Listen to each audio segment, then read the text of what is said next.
ಸಾಯಿನಾಥ, ನೀನು ಏನೇ ಮಾಡಿದರೂ ಅದಕ್ಕೊಂದು ಕಾರಣ ಇರುತ್ತೆ ಅಂತ ಇವತ್ತಿನವರೆಗೂ ನೀನು ತೋರಿಸಿದ ದಾರಿಯಲ್ಲೇ ನಡ್ಕೊಂಡು ಬಂದೆ.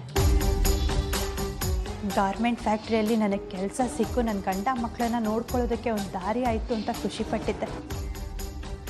ಆದರೆ ಅಲ್ಲಿ ಆ ಓನರ್ ತಪ್ಪನ್ನು ಅವ್ರಿಗೆ ಅರ್ಥ ಮಾಡಿಸೋದಕ್ಕೆ ಹೋಗಿ ನಾನು ನನ್ನ ಕೆಲಸ ಕಳ್ಕೊಬೇಕಾಯ್ತು.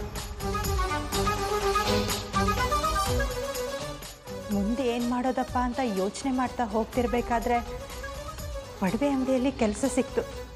ನೀ ನಮ್ಮ ಪಾಲಿಗಿದೆಯಾ ಅಂತ ತುಂಬ ಸಂತೋಷ ಆಯಿತು. ಆದರೆ ಆ ಮೀರಾ ನನ್ನ ಮೇಲೆ ಕಳ್ಳಿ ಪಟ್ಟ ಹೊರಿಸಿ ಜೀವನದಲ್ಲಿ ಮೊದಲನೇ ಸಾರಿ ನನ್ನನ್ನು ಪೊಲೀಸರು ಅರೆಸ್ಟ್ ಮಾಡೋ ಹಾಗೆ ಮಾಡಿದ್ಲು. ಆಗ ನೀನು ನನ್ನನ್ನು ನಿರಪರಾಧಿ ಅಂತ ಸಾಬೀತು ಮಾಡಿ ಹೊರಗೆ ಕರ್ಕೊಂಡು ಬಂದೆ. ಒಂದು ಕ್ಷಣ ಸಂತೋಷಪಟ್ಟೆ ಅನ್ನೋ ಅಷ್ಟರಲ್ಲಿ ಅದಕ್ಕಿಂತ 10 ಪಟ್ಟು ದುಃಖನೇ ನನ್ನ ಪಾಲಿಗೆ ಬರ್ತಾ ಇದೆ. ಈಗ ನನಗೆ ಏನು ಮಾಡಬೇಕು ಅಂತಲೇ ಗೊತ್ತಾಗ್ತಾ ಇಲ್ಲ ಸಾಯಿನಾಥ. ಮುಂದೆ ನಾನು ಎಲ್ಲೇ ಹೋಗಿ ಕೆಲಸ ಮಾಡಿದ್ರು ಅಲ್ಲೂ ಮೀರಾ ಬಂದು ಏನಾದರೂ ತೊಂದರೆ ಮಾಡ್ತಾಳ ಅಂತ ಯೋಚನೆ ಆಗಿದೆ. ಇನ್ನೊಂದು ವಾರದಲ್ಲಿ ನನಗೆ ಕೆಲಸ ಸಿಗಲಿಲ್ಲ ಅಂದರೆ ನನ್ನ ಗಂಡ ಮಕ್ಕಳು ಉಪವಾಸ ಬಿಡಬೇಕಾಗತ್ತೆ ಸಾಯಿನಾಥ. ಆ ಮೀರಾಯಿಂದ ಯಾವುದೇ ಥರ ತೊಂದರೆ ಆಗದೆ ಇರುವಂಥ ಜಾಗದಲ್ಲಿ ನನಗೆ ಕೆಲಸ ಕೊಡಿಸು ಸಾಯಿನಾಥ. ನನ್ನ ಗಂಡ ಮತ್ತು ಮಕ್ಕಳನ್ನ ನೋಡ್ಕೊಳ್ಳೋದಕ್ಕೆ ನೀನೇ ನನಗೊಂದು ಒಳ್ಳೆ ದಾರಿ ತೋರಿಸು ಸಾಯಿನಾಥ.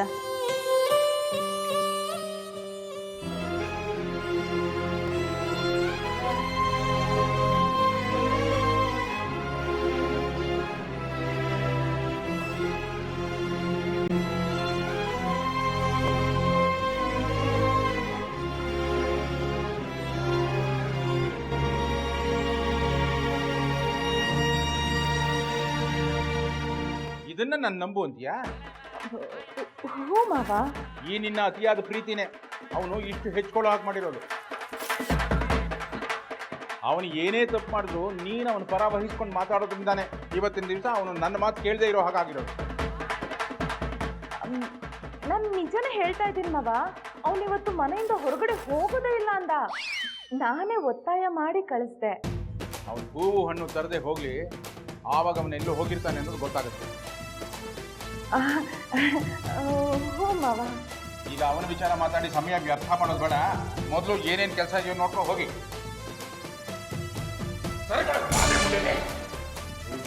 ರಾಘವೇಂದ್ರಾಯ ಸತ್ಯ ಧರ್ಮರತಾಯ. ಅಲ್ವೇ ಜಾನ್, ಅರ್ಥವಾಯ್ತು. ಮಡಿ ವಿಚಾರದಲ್ಲಿ ಅಪ್ಪನ ಬಿಟ್ಟರೆ ತಾವೇ ಅಲ್ವೇ. ನನ್ನನ್ನು ಬೇಗ ಎಬ್ಬಿಸ್ಬಾರ್ದಾಗಿತ್ತ. ಸುಮ್ಮನೆ ಅಪ್ಪನ ಕೈಲಿ ಬೈಸ್ಕೊಳ್ಳೋ ಹಾಗೆ ಮಾಡಿಬಿಟ್ಟಿಯಲ್ಲ. ಹೌದು, ಎಬ್ಸಿದ ತಕ್ಷಣ ಎದ್ಬಿಡ್ತೀರಾ ನೀವು? ಒಳ್ಳೆ ಕುಂಭಕರ್ಣ ಹಾಕಿ ಬಿದ್ಕೊಂಡಿದ್ದೀರಲ್ರಿ.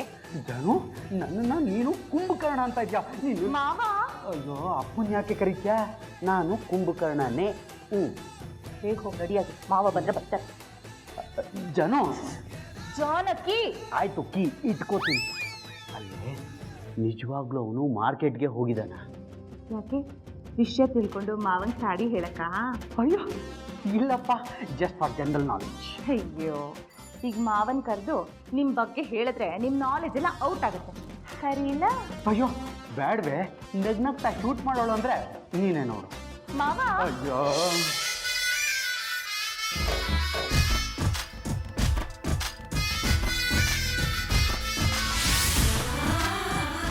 ಮಾವ ಬೇರೆ ಕೇಳ್ತಾನೆ ಇದ್ದಾರೆ. ಇವನೇನು ಬಂದೇ ಇಲ್ಲ.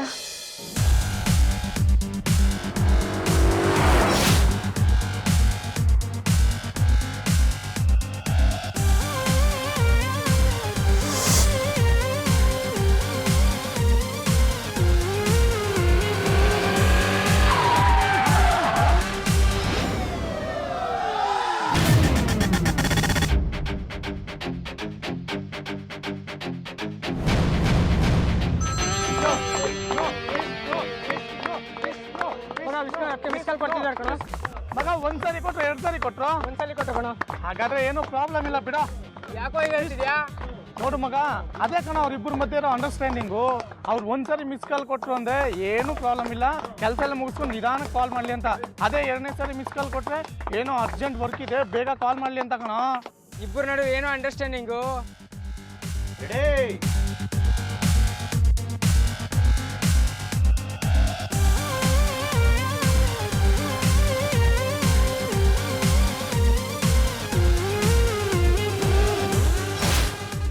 One, two, three, go!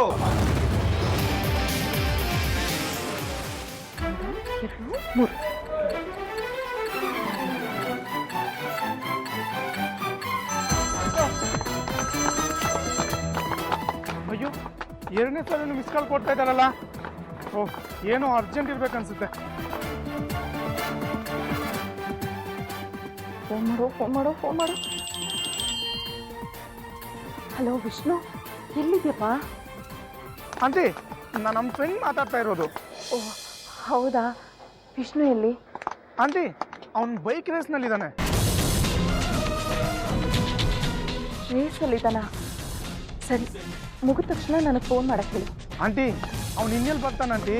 ಅವನು ಓದ್ತಾ ಇರೋ ಸ್ಪೀಡ್ ನೋಡಿದ್ರೆ ಇನ್ನು ಬರೋದೇ ಡೌಟು.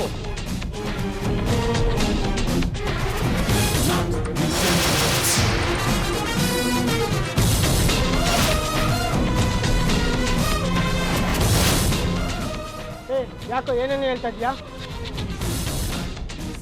ಆಂಟಿ, ನಾನು ಎಷ್ಟು ಹೇಳಿದ್ರು ನನ್ನ ಮಾತು ಕೇಳಲಿಲ್ಲ ಆಂಟಿ.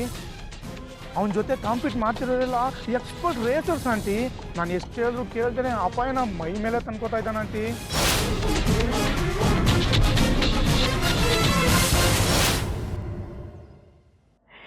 ಹೌದಾ?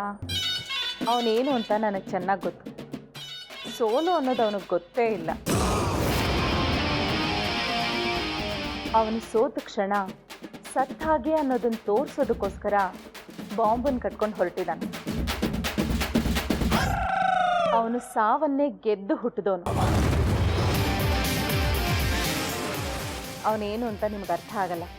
ರೇಸ್ ಮುಗಿದ ತಕ್ಷಣ ನನಗೆ ಫೋನ್ ಮಾಡಕ್ಕೆ ಹೇಳಿ. ಆಂಟಿ, ನೀವು ಮಿಸ್ಟೇಕ್ ಮಾಡ್ಕೊಂಡಿದ್ದೀರಾ ಆಂಟಿ. ನೀವು ಇಷ್ಟು ದಿವಸ ಅಂದ್ಕೊಂಡಾಗೆ ಇವತ್ತಿಲ್ಲ.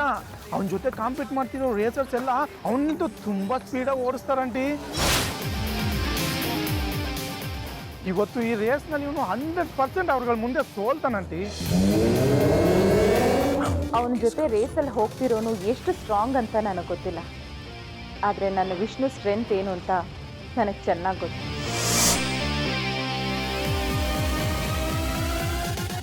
ಎದುರಾಳಿ ಬಲ ನೋಡಿ ಅವನ ಆಟಕ್ಕೆ ಇಳಿಯಲ್ಲ. ತನ್ನ ಆತ್ಮಬಲವನ್ನ 2 ಪಟ್ಟು ಹೆಚ್ಚು ಮಾಡಿಕೊಂಡೇ ಆಟಕ್ಕೆ ಇಳಿತಾನೆ.